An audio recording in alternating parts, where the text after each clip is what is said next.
All right. So our next guest is Chris is going to be taking over for a little bit, and he's got a surprise guest, Mr. John Olhoft from Lulzbot, and I'm really excited to hear this conversation. So, yeah, guys, welcome.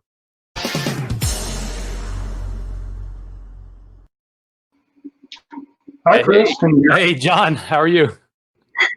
Well, doing pretty well. It's been pretty busy up here in Fargo, North Dakota. I can tell you that much. It sounds like it. Dan keeps me informed. I know I'm not as interactive yet, but I plan to be in the coming months. So Sure. It was good to see you again. You mentioned that we met at Murph, and now I remember. Now that I see your face again, Murph is a hard thing to remember.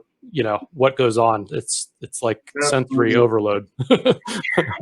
But it's great. I mean, that's where a lot of people get connected. That's where a lot of us in the community have a chance to meet and talk and actually see what things are happening. I think a lot of people are curious about with Lulzbot right now is what happened, what's going on, and how is it going. So I think a lot of people know last October was pretty rough. When a big player in this 3D printing industry lays off roughly 90 people overnight, that's hard. It's devastating. You've got vendors, you've got suppliers in the space that are supplying a large company like that. It's just really a terrible thing. At the time, I was out at IRF. I put in a couple phone calls, and this thing started rolling. And within a week or two, it was very real. I packed my Jeep up, drove out there, and was out there for about 3 months in Colorado getting the transition done. My fiance, Sierra Fensky. Hi. So hi, good to meet you. Yeah, good to meet you too. So she's in business development at the company. Luckily, she was very patient with me the 3 months that I needed give to be. me 3 days notice. Got out there. Probably within the first month out of Colorado, we were building the Mini 2 again immediately. We had 200 units built out there yet during that transition. And then we loaded up 28 semis and took the entire company, moved it up to Fargo, North Dakota. We got a little over 60,000 square feet up here. All business functions are in one building. So you've got sales, R&D, procurement, HR, the actual production. The whole kit and caboodle is up in Fargo, North Dakota. Today, we're currently pushing pretty close to 70 employees. January 1st, we opened our doors up here in Fargo. So it's been a pretty fast ramp-up time. A lot of things happened in that first month, but one of the things that made us really happy is after we started January 1st, within 2 weeks, we had our first Mini 2 roll off the line, and then the first workhorse following suit, and we've had a few odd pros. So there's still a pretty good stock of the pros. So we'll keep kind of focusing on that as needed. The chassis is still kind of in that TAS chassis. Until you start looking really close, you don't see a lot of the little nuances that make the pro. From the IGUS cable chains to the Trinamic drivers that make it run as quiet as it does. We actually have 2 pros running in this room with us right now. Wow. They really do run quiet. So without the usual whine that you get with switching. So That's awesome. We look forward to testing the Lulzbots that we have now in the office, and giving you some feedback, and maybe working with you as far as your hot end. It's very cool to work with another U.S. manufacturer in the space. It's kind of interesting that in the U.S. there are a few companies that are working in the open source space, more than a few, but and then in Europe you have another group, and in industry you have two separate worlds where if you go to Formnext you see one group, if you go to Rapid you see another group, and I think you're going to start to see more and more international business. You know, I'm sure you already have Lulzbot shipping all over the place. I don't know, is it mostly U.S. or what do you see? So primarily North America is where Lulzbots are present. We do have currently 4 global warehouses. We've got over in Daventry, we've got Toronto, a spot in the Netherlands, and then we have one in Sydney, Australia. So we do have a global presence. As we transition to the new company, we're looking at a few ways to make that solution for people a little bit better. I think a lot of our foreign clients right now would like to see things a little bit faster. So that's something we're working in the background with some bigger players and some large distribution channels. So if you need a new sheet of glass, or if you need belts or parts or filament or whatever you need, it gets to those foreign clients a lot faster. Yeah, that's great. I hope that one of the positive outcomes of this pandemic is that supply chains will be shored up. You know, we've certainly learned how to simplify our supply chain in this. You know, we've got a product, Copperhead, that's delayed right now, and it's all made in the U.S. But just, you know, do we need to, maybe we could change you know, maybe to a different material that doesn't need plating in some cases, not for that product, but there's always some kind of simplification that can happen, maybe sourcing domestically, and you guys were on top of that from the beginning. I mean, I would say Lulzbot is probably the most insulated from supply chain issues of any company I can imagine. Yeah, definitely.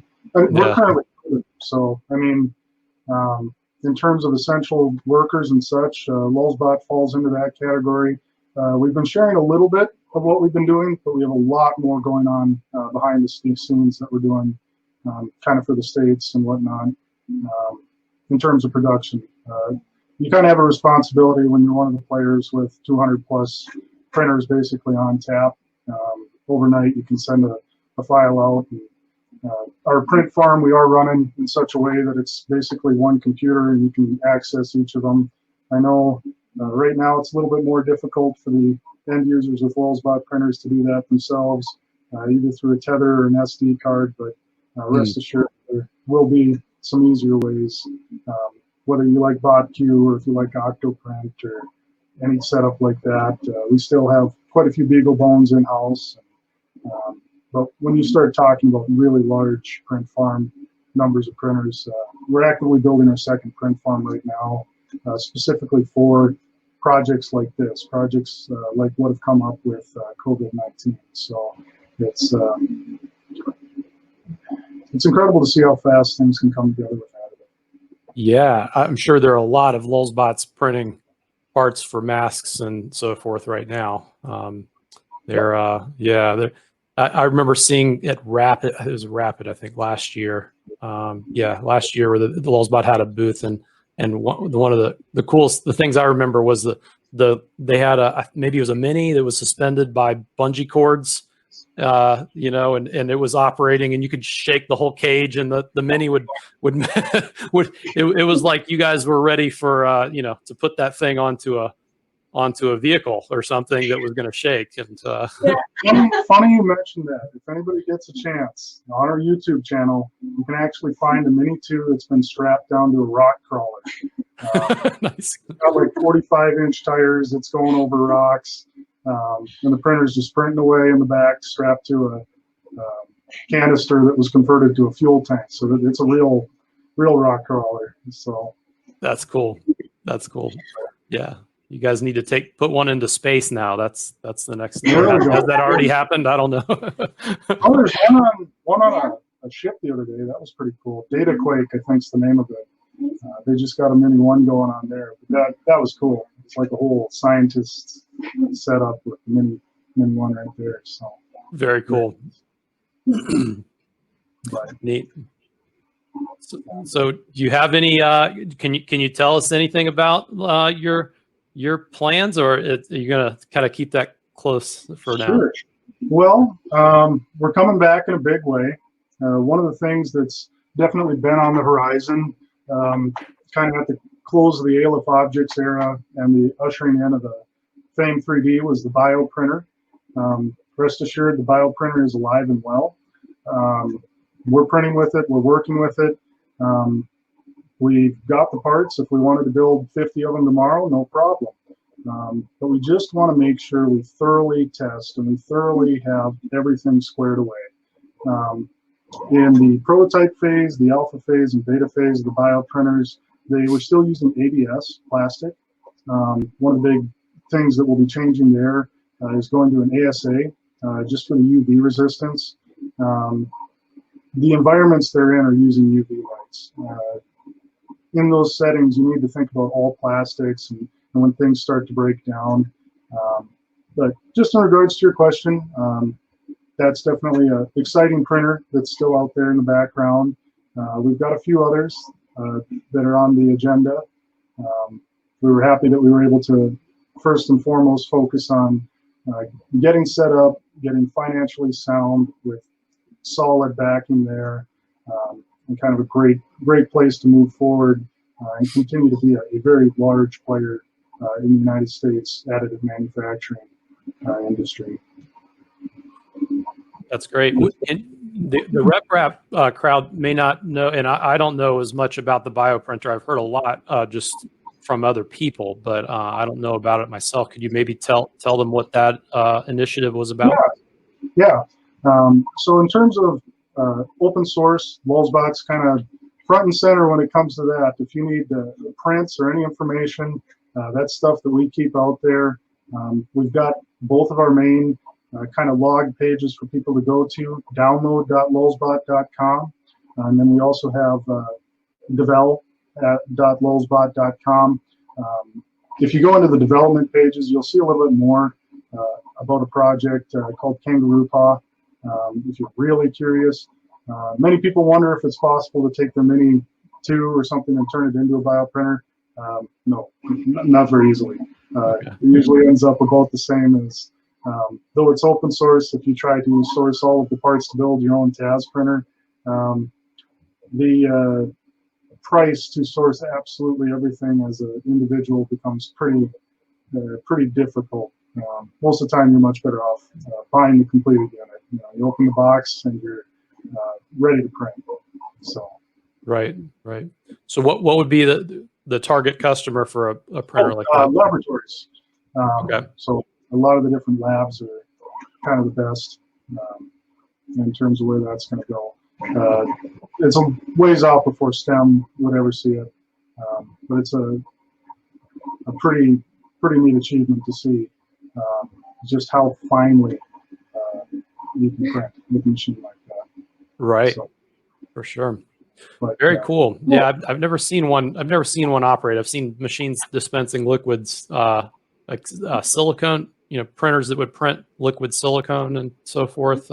Trade shows, but does it work kind of similar to something like that? I mean, is it a syringe pump basically? Yep. Okay. Yep. It'll extrude through. There's a few different needle sizes. I guess more for the rep crowd and the focus of this. We'll talk a little bit more about our FFF printers. Plastics are definitely the bulk of our business and what Lulzbot is most known for. Printing our own parts in-house out of ABS. Kind of our three main product lines, the Mini 2, the Workhorse, and then the Pro. The Workhorse and Mini 2 still utilize an 8-bit board. The Pro's using that 32-bit with a Trinamic on it for the drivers. We'll see more and more, I think, happen with that as far as the industry is concerned. All of our printers at this point are belt-driven. Lead screws used to be popular on them, but they're all belt at this point, and that really helps with your Z in terms of what you see for resolution. Sure.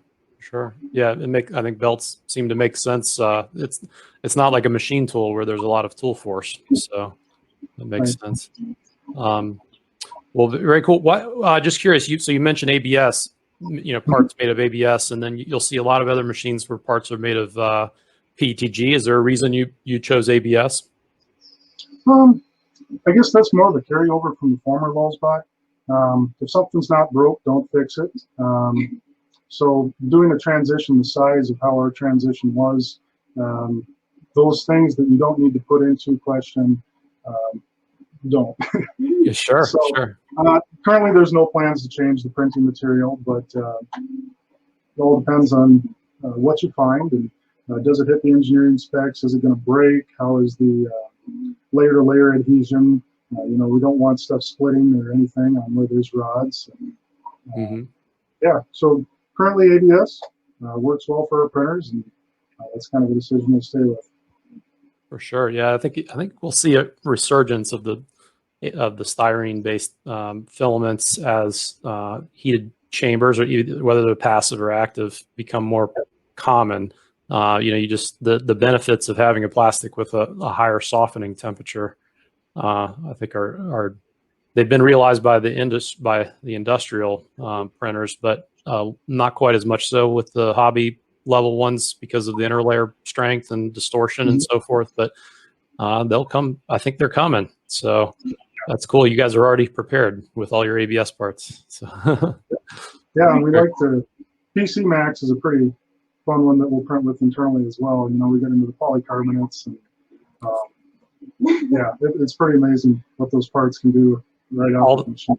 All that fun stuff. I mean, we've had a number of customers who've come to us for advice for, they print aftermarket motorcycle parts or some kind of part that is under dynamic loads and is in the elements all the time, parts for boats or whatever it is, and UV exposure and all that, and they're trying to do it on these open air printers, and I'm like, yeah, you can do that, maybe some nylons, and with it's just you get limited because of that interlayer bond strength, to some extent, and I think you're really this is the year, and maybe next year too, to make that bridge the gap between the industrial printers and the hobby level. So that's very exciting. Let's see, I'm a very slow reader, so I see the comments fly by. I try to pick out something that I think was representative of the others. Let's see here. I see Marcus Adams' comment about a belt on the Z-axis. Yep.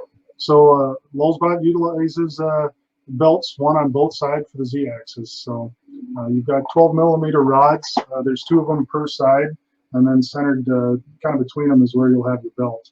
And those are all tensioned at the factory so that you can have as little downtime as possible when the Lulzbot shows up. Just open the box and print. So. Very cool. That's something that's fairly unique, right? A belt on Z axes, I guess. Yep. I don't know. Okay. So, yeah. And I see. It looks like Joel Telling had a comment on there too.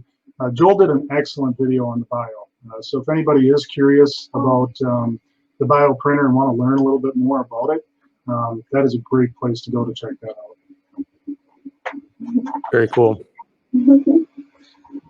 So we were talking about enclosures a little bit too, as long as we're kind of mentioning people. Dave over at Printed Solid makes our enclosures.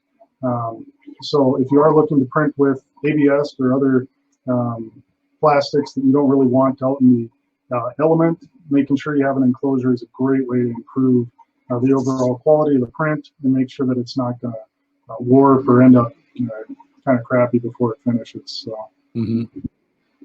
Very cool. Yeah, we've seen some of those enclosures. Those are the ones to get for sure if you have a Lulzbot.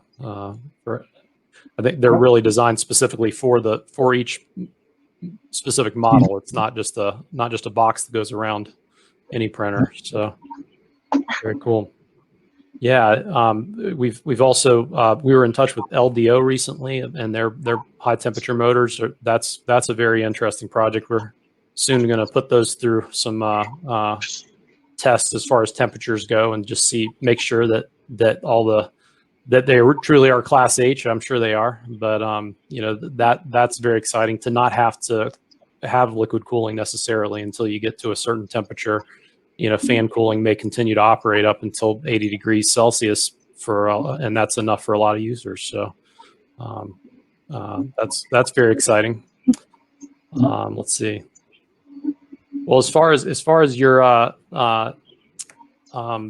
your support goes. So if somebody has a Lulzbot now, have you taken over the support agreement? Absolutely. Yep. So that was one of the things that was the most fun in the beginning, because from October was shut down, acquisition of the company, moving to the company, and the legendary support that Lulzbot has and continues to honor through legacy is something that you don't want dropped. So immediately we were capturing, funneling. It took a lot of time in the beginning, but right now we've got a good support staff that's up there. They're ready to answer questions. Opening tickets works excellent there. Otherwise, you can call in at our support line. It's option 2 when you go through the phone prompts. There are a lot of people that have built their businesses around using Lulzbots. They're built like a tank and reliable. If you want something to print and just go, that's the machine. So, right, and your parts are, you're not probably making, bearings and belts, but you're making the majority of the parts by printing. So, no matter the people, those Lulzbots really shouldn't have missed the step in that time where they weren't being manufactured. I mean, everybody could have made a part if they needed a gear or frames. That's the beauty of open source, right? So the stuff we see the most often are people looking for thermistors and glass pads. In terms of the items that break that are usually a little harder to make at home. So those are items that in turn we've stocked up heavily so that we're going to be able to get those out to people as they need them to keep their machines running. Yeah. That's an important thing. Yep. Keep them going. that's right. Yeah, we don't often hear about Lulzbots being down for very long. They're have a reputation for reliability. So one thing that's interesting was a Lulzbot innovation. I think was the ability to sense the bed by touching off on it. Is that something that you think is going to continue? We had some comments yesterday. It's what made me think of it. People are using our product to integrate touch sensors, and electrical conductivity seems like a good way to me. Yeah, no, it's definitely no plans to change that.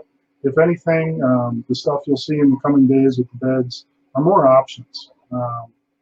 So those are kind of either add-ons or pieces you can swap out. When it comes to actual build platforms today, everybody wants something a little bit different. The Lulzbot, comes with its stock borosilicate glass with the PEI sheet on the top. Most stuff prints to that just fine. Say you want to go right to the glass, you just take those 4 bolts off, flip it over. Now you can print directly onto the borosilicate.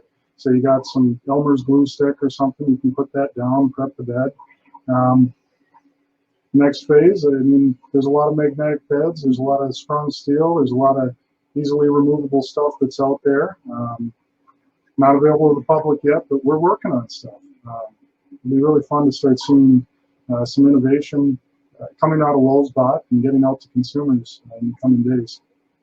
Very cool. That has been an area of innovation. The bed adhesion problem, solving that has been has a lot of brain power has gone into that in the last, I think, year and a half or 2 years. We looked at an idea that was it was all mechanical. I should say it was all like about interlocking things and not adhesion to a particular material. So like a universal solution. These things keep coming at us, and we're like, wow, you'd think that that problem had been solved, but some materials, probably propylene, for instance, is a real challenge to hold down, and it's a great material. So every time there's some innovation to bed adhesion, then it opens up some new material that people aren't used to. That's great. Absolutely. Yeah, I'm even thinking of sometimes it's not always a matter of getting it to stick. Sometimes it's you don't want the plastics to fuse. Right. People are printing with TPUs and not prepping the bed and going straight to their PEI. A lot of times it'll melt right to it. So sometimes it sticks too good. But, Right. Yeah, I remember watching the Vision Miner had a video where it was, they had Peak that was actually ripping chunks out of the glass plate. And that was pretty impressive. Yeah. I guess when all else fails, you just chop off the part of the print, right? So kind of like DMLS. Yeah. That's what in DMLS, they just assume that's going to be the case. So, but well, cool. Well, yeah. I mean, we can't wait to see the tech innovations that come from the Fargo-based Lulzbot now.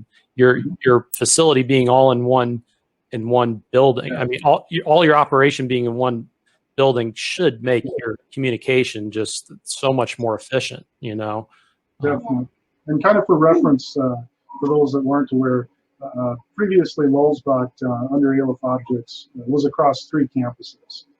With a few miles between the buildings, so we're hoping to pick up a lot of nice synergy having everybody in one building together there.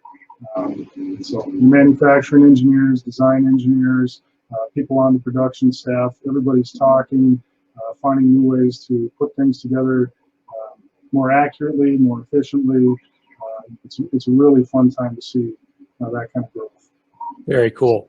Very neat to see that. Yeah, we love the domestic production. Nowadays it's there's some benefits to it. It's not just patriotism. It's also the fact that you're under one roof. So if there's a technical problem, I always like to if I'm working with a customer that has that needs advice, we first want to find out what their use case is, and I'm sure you have to do the same thing. Where if somebody's reaching out to you, it's probably because what's on the market is either unclear or unfit for the application, and so you sort that out. With everything under one roof, you can go talk to the people and say, "Hey, would this be that hard to change? Could we do a beta run of 10 parts like this to accommodate this application, just to get something in their hands," which, now with the coronavirus is especially pertinent, to get something in their hands so that they can see if that works, and then we can iterate on it quickly and turn something around. That can only happen if you have a vertical supply, if your supply chain is all under one roof. Otherwise, that would take months, So yeah, absolutely.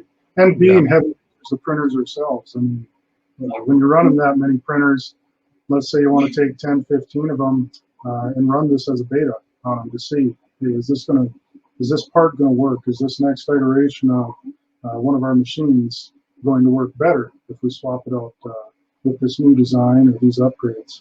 Right.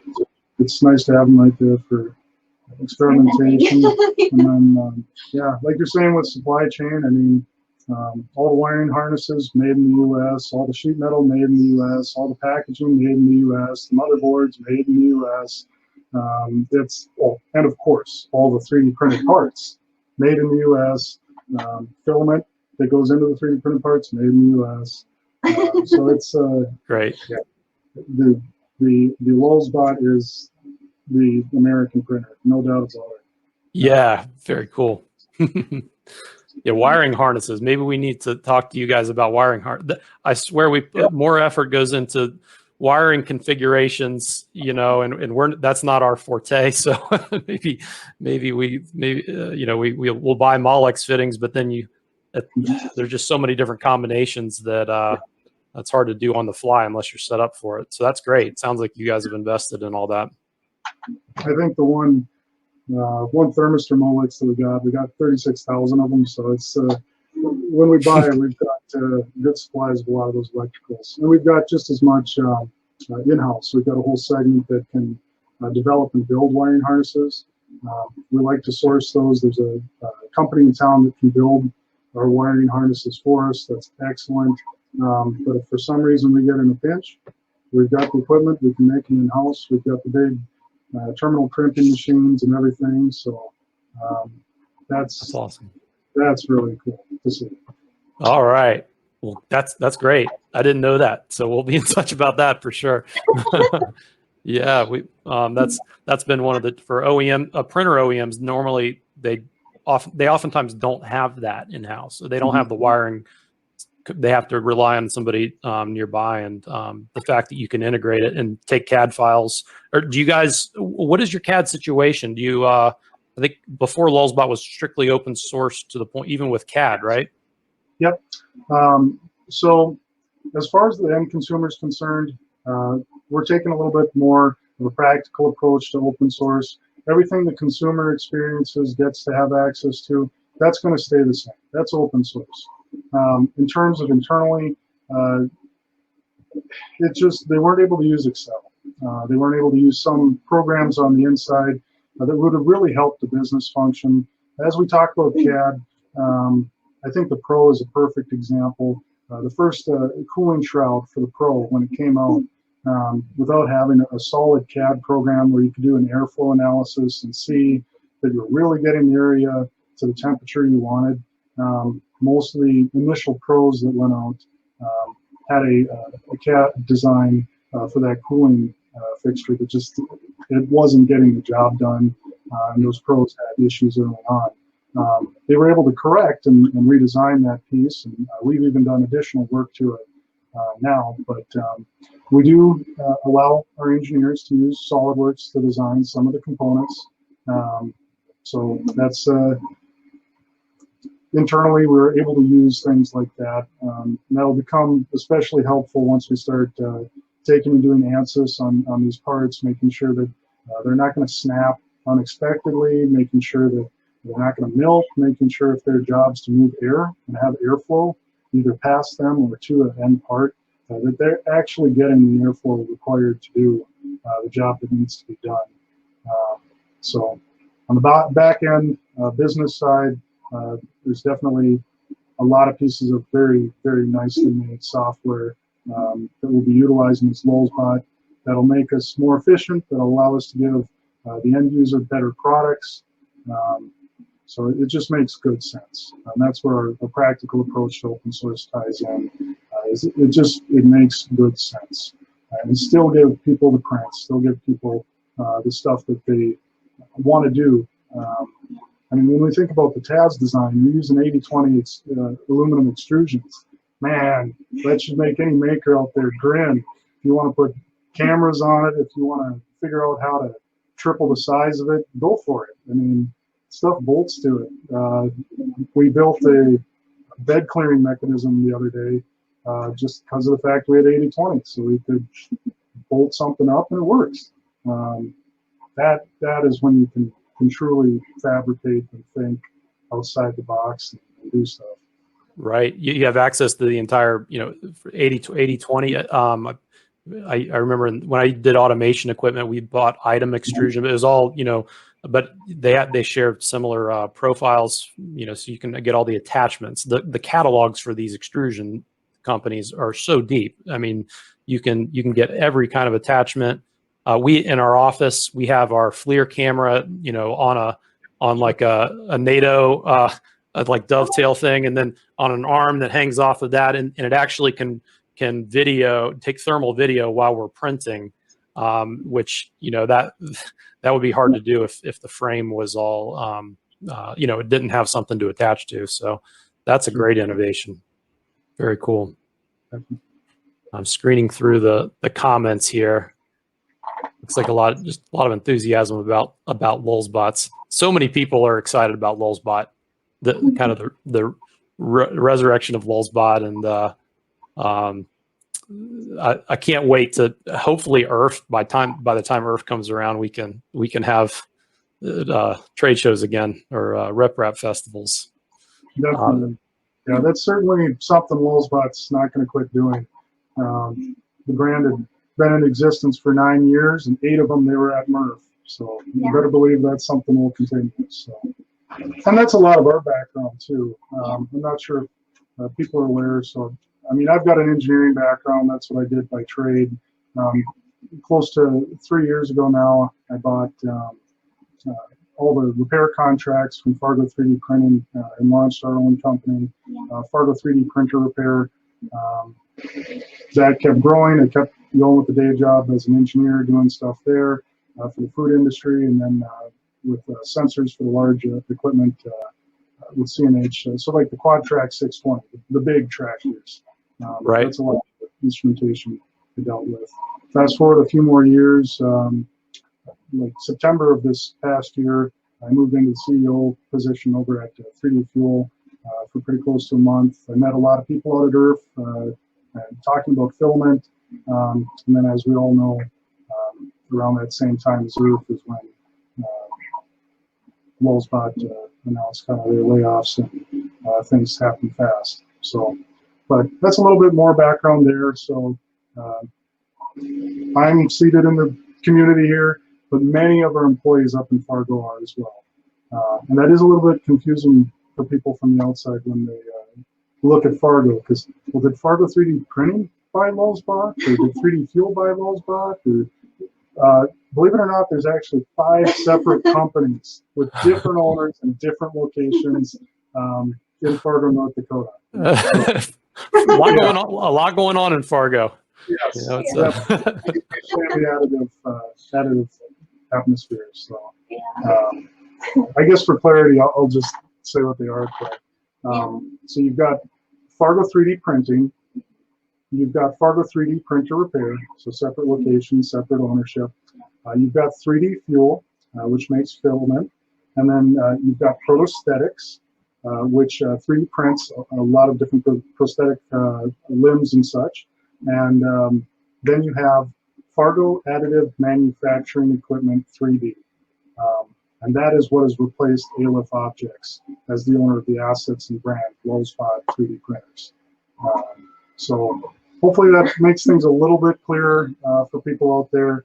I know it's kind of confusing, but it was a confusing time. Luckily, I've got good news to report about how it has been going up in Fargo, and how excited people have been working with 3D printers. I think we had over 350 people fly basically overnight up in Fargo. They were very excited about this product coming to town. So we've got a great crew with roughly 70 people, and they're very passionate about building. It's been exciting to see those that know 3D printing that are working there are excited about it, and those that are new employees, brand new to 3D printing. If you've ever had a chance to introduce somebody to 3D printing and watch that moment when it clicks and you can see it in their eyes, we had like 35 of our employees that got to have that moment when it clicked on what we were doing. So very exciting. wow, that is cool. Yeah, it's DansBack. We've got a hashtag. There he is. Hey, I'm back. I'm back. Hey, welcome. Actually, welcome to me, right? Because I'm back. Yeah. Yeah. I got to hear the whole conversation while I was eating my lunch, so it's great. I'm excited to see what you guys have done in it's amazing in such a short period of time to go from not having any of this set up to actually rolling things off the production line again. It's really just such a I have to hand it to your team. It's an amazing accomplishment to be able to not only transition a company but get back up and running. It's very impressive. All the paperwork, redoing all your certifications, getting all the inspections done before one package goes up. There's a lot to be said, with U.S. manufacturing and the products that are produced here. They're certified, they're tested. Oh, yeah. There's not a machine that goes out without getting all of its checks done and fully certified and calibrated. So. Yeah, that's amazing. That is amazing. Got a comment here. All I heard was move to Fargo. That's, how are flights into Fargo? How difficult is it to get a flight? Well, not too bad at all. We've got an international airport here. Hector International. I have a feeling that it's international because there's Canadian flights that are basically 3 hours north. Right. So, but we've got an international airport here. So I think it's maybe a mile from the plant. So that's nice and easy. Easy to get in, out, and pretty much go anywhere globally. So awesome. the Gainesville airport where we are in Gainesville, Florida, is actually pretty small. So we recently added our first flight going out west. So that goes to Dallas Fort Worth now, which makes getting to the West Coast so much easier. But other than that, our only location or destinations, are Atlanta, Charlotte, and Miami. So if you're getting into the Gainesville area, you really have to go through one of those 4 cities to get in. So we're a little bit harder to reach than a major location like Orlando or Tampa. Mhm. So we'll have to find a good way for us to get up there and check out what you guys have going on. I really want to see the plant. I would recommend June or later, always. Yeah, I was going to ask how the snow was. I'm going to have my We just got some more. 6 inches of snow right now. And it's 6 still- inches. Oh my gosh. I want to see it in its native Siberia mode. So yeah, as soon as I can come up there, I'd love to visit. Yeah, we'll This save is, a couple of those negative 40 below days for you. I want to see it. I've never really been in that cold. The coldest I've been, it was like -15 skiing, but that's nothing compared to what you guys get. So Do some printer videos or something out in the cold, just stress test them, see how they do. that would be cool. If you're able to print out in the cold, I think that's unheard of. There's Judah. Yep. Judah, he's Judah. not wearing his uniform. No, we the uniform gets dirty after a day. You can't redo uniform with the kid. He's no, definitely not. How many shirts most did of the they time, not donate? even one day. Right. Yeah, I mean, a few hours. You got to change clothes. So yeah. He needs more slice shirts than we do, Dan. I think. Yes, I think I need to get him like 7 or 8 as opposed to our 3 or 4. So of No. course he's got the boom mic. So Yes. Hey. he's trying to embrace the world right now. He can. So I switched the speakers to be coming from in front of us, but I've still got the only mic because I can't quite figure out how to get StreamYard to pick up this mic or the mic on the computer instead. But he's squealing or was squealing. I don't know if you guys could hear that. So yeah. Anyway, he's we don't expose him to screens very often. So when he does see, we don't have a TV. So when he does see a screen in front of him, he's like, "Whoa, what is that?" I'm still like that, Dan. Yeah. We don't have TV either, and so when I see one, I'm like, I can't take my eyes off of it. Yeah. Where you can, Yeah. Oh, there's the squeal. Yep. Okay. All right. Now that picked up the squeal. Yeah. Oh. Yesterday when I brought him on for a little bit, he left a drool stain on my shirt, so that was great. Anyway, cool. All right, do we have any other anybody else have questions in the comments that needed to be addressed? I don't know. There's I know it was really cool to have the Lulzbot representation here, and especially to have the surprise be able to have you guys on the stream. It's super cool to hear what's going on with the company. Yesterday when I got off for lunch, I definitely left my headset here and went and ate. But today I was like, no, I got to listen to this conversation. Yeah, Lots of exciting stuff happens. yeah, it's very, very exciting. So thank you guys. Really appreciate you being part of VRF and really making this possible. I mean, this conversation would not be possible without guests. I'm glad somebody took initiative, put this together, and kind of gave everybody from the community a place where they could come and still have a little bit of connection. I know there's a lot of people that took PTO for MERV, and we're looking forward to it, planning for it. So I'm glad that everybody still had a chance to connect if they wanted to. Thank you. Yeah, thank you. Yeah. That was Thank you guys for joining us. We appreciate it, and looking forward to Lulzbot coming back at the Rep Rap festivals and even the trade shows, once those are back into effect, I hope to see you guys at each one of those. You guys, Lulzbot has always drawn a crowd at those venues, and we're very excited to have you back.